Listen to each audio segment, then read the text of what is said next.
درود ماہی کی فضیلت۔ درود ماہی کا پڑھنے والا ہر مصیبت اور بلا سے بچا رہتا ہے۔ اسے کثرت سے پڑھنا جادو، ٹونے اور دشمن کے حملے، حسد، جنات اور اسیب سے محفوظ رہتا ہے۔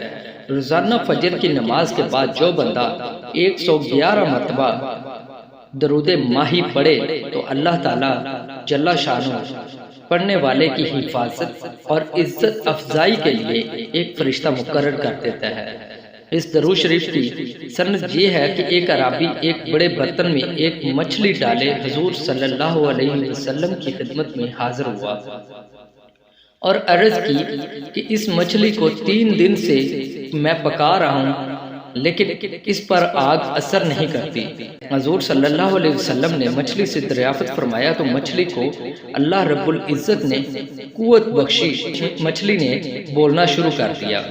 مچھلی نے بتایا کہ ایک دفعہ ایک شخص پانی کے کنارے کھڑا ہو کر درود شریف پڑھ رہا تھا جو میں نے سنا، تو حضور صلی اللہ علیہ وسلم کے حکم پر حضرت علی کرم اللہ وجہ الکریم نے مچھلی سے درود کو سن کر لکھا اور اسے لوگوں کو سکھایا۔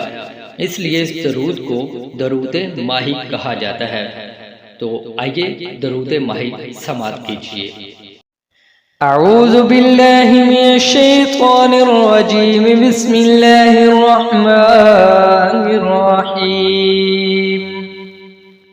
اللہم صلی علی محمد وعلى آل محمد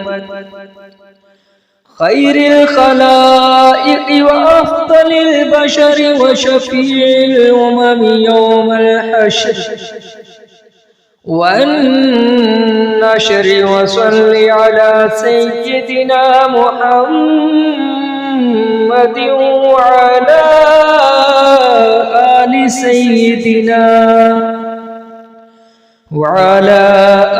سیدنا محمد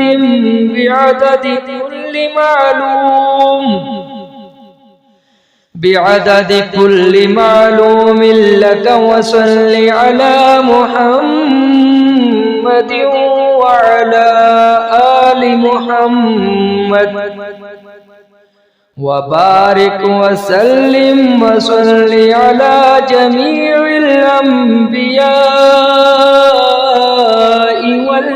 والمرسلين، وصل على كل الملائكة المقربين وعلى عباد الله الصالحين، وسلم تسلیما کثیرا کثیرا برحمتک وبفضلک وبکرمک یا اکرم الاکرمین، برحمتک یا ارحم الراحمین، یا قدیم یا دائم یا حی یا قیوم، یا وتر یا احد یا صمد یا من لم یلد ولم یولد ولم یکن له کفوا احد، برحمتک یا ارحم الراحمین، صدق اللہ العظیم۔